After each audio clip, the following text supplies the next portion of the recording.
Je commence ma journée de communication politique en m'occupant d'un personnage extrêmement perturbateur et nuisible au bien-être de notre peuple africain au Gabon, l'imposteur, le général néocolonisé, le général d'eau douce, la marionnette de la France-Afrique, qui fait office de chef d'État à Libreville, Oligui Nguema Brice Clotaire, l'héritier de la France-Afrique gabonaise. Cet homme s'est illustré ces derniers mois par une tactique que je voudrais éclairer pour le peuple africain du Gabon, pour tous les peuples africains. Car en fait, Oligui Nguema s'amuse à utiliser une ficelle que nous connaissons très bien, la ficelle de la manipulation de l'identité culturelle africaine par les dictateurs. C'est une vieille ficelle. Et je voudrais montrer à Oligui Nguema qu'il arrive trop tard dans un monde trop vieux, dans lequel nous savons déjà, car nous avons eu un maître, un très grand maître dans la manipulation de l'identité culturelle africaine comme mécanisme de légitimation de la dictature, et notamment de la forfaiture impérialiste et néocolonialiste. Ce très grand maître opéra en Afrique centrale. Il s'appelait Mobutu Sese Seko Kuku Mbendu Wazabanga, le soi-disant coq qui va de victoire en victoire et qui a fini enterré au Maroc dans un cimetière inconnu des Africains. Oui, Brice Clotaire Oligui Nguema, général sans combat, général sans état de service sur les fronts ardus des batailles qui font les grands officiers, général pour chicoter les Gabonaises et les Gabonais à travers les rues de Libreville, pour brimer, écraser, brutaliser, intimider, truander le peuple gabonais en quête de son authentique souveraineté. Brice Clotaire Oligui Nguema joue à la manipulation de l'identité culturelle de notre grande Afrique gabonaise pour tenter de légitimer son pouvoir superficiel et artificiel, son pouvoir tiré par les galons, les bottes et les applaudissements de sa troupe. Oligui Nguema croit ainsi pouvoir contourner le problème national fondamental du Gabon. Nous allons donc analyser, premièrement, la stratégie d'Oligui Nguema. Pour que le peuple gabonais et les peuples africains comprennent cette stratégie et ne s'y laissent prendre nulle part. La stratégie de la manipulation de l'authenticité culturelle africaine par les dictateurs. Ce sera le premier moment. On va montrer quelques images d'Oligui Nguema en action. Car il s'agit d'un général qui nous amène à créer le concept de la dansomanie. C'est un général dansomane. Qu'est-ce que c'est que la dansomanie? C'est cette passion perverse pour la danse. La danse qui est une expression culturelle légitime de l'être humain et qui fait partie de la grande famille de l'art musical. Mais quand on parle de dansomanie, il s'agit de la manie de danser sans raison légitime. Qu'est-ce que c'est que la dansomanie? C'est la tendance à danser pour cacher les problèmes qu'on a.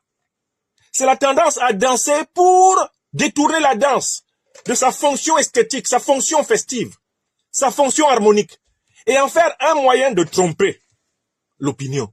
La dansomanie, c'est l'instrumentalisation de la danse comme un moyen pour cacher la vraie cadence de l'escroquerie politique, l'escroquerie morale, l'escroquerie culturelle, l'escroquerie historique dont on est coupable.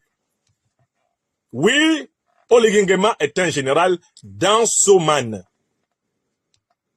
Dansomane, c'est-à-dire qu'il danse non pas pour danser, mais pour cacher son véritable jeu pervers, calamiteux, son jeu honteux, son jeu ubuesque, infernal, son véritable jeu diabolique. Oui, il danse comme un démon. Car le démon, par définition, utilise ce qu'on appelle l'art de la beauté du diable. Il essaye de se donner une apparence d'individu pleinement festif, d'individu heureux, d'individu en osmose et en harmonie avec son peuple, alors qu'en réalité c'est un serpent planté au cœur du peuple gabonais par le néocolonialisme français et par l'impuissance incarnée dans l'histoire de l'élite politique de gouvernement gabonais, depuis Léon Mba jusqu'à lui. Car ce n'est pas un hasard, vous allez bien voir que Oligui Nguema se revendique de la filiation de Léon Mba et d'Omar Bongo. C'est-à-dire, c'est un putschiste france-africain décomplexé. Et sa danse n'est que le défoulement de la toute-puissance qu'il croit avoir reçue, de la bénédiction de son coup d'État par l'Élysée, par les services néocolonialistes français, la bénédiction de son coup d'État par la troupe qui encercle l'Afrique francophone depuis les pseudo-indépendances des années 60, ayant reçu cette onction papale du summum et du sommet de la France-Afrique, Oligui Nguema se croit libre de danser à tout va, de danser à tous les carrefours. C'est un individu en transe. C'est un individu qui, au moindre son, s'agite. Il bouge comme feuille au vent. Que le vent souffle d'est en ouest, du nord au sud, du sud au nord, ou de l'ouest vers l'est, Oligui danse. Il danse au gré du vent. Faites n'importe quel son au passage d'Oligui et il dansera. Car pour lui, danser est une manière de cacher son jeu. Danser est une manière d'esquiver la vérité de sa situation et la vérité de la situation historique gabonaise. Voilà pourquoi nous l'appelons désormais le général dansoman. C'est-à-dire le général qui a la manie de danser pour cacher en général, eh bien, son sale boulot, son sale rôle au cœur du Gabon. C'est un dansoman, un maniaque de la danse. Et je vous rappelle que la manie est un comportement ayant pour but de cacher une névrose. Et même pire, une psychose. Le maniaque est quelqu'un qui élabore un mécanisme de défense pour cacher son problème profond. Quand vous voyez quelqu'un qui a une manie, ça cache une névrose. C'est-à-dire qu'il a un problème qu'il essaie de contourner par un mécanisme de défense. C'est ça la manie. La manie de danser d'Oligui Nguema est le signe de sa maladie, au sens où Jacques Lacan disait que la maladie, c'est le mal à dire. Le mal à dire. Oligui a du mal à nous dire sa maladie. Il souffre du complexe du néocolonisé. Alors, pour contourner sa maladie, Oligui danse. Oligui danse à toutes les cadences. Oligui trépigne. Oligui s'agite. Oligui convulse. Oligui est en transe à la moindre occasion. Quel que soit le rythme qui lui est proposé, le voilà dedans.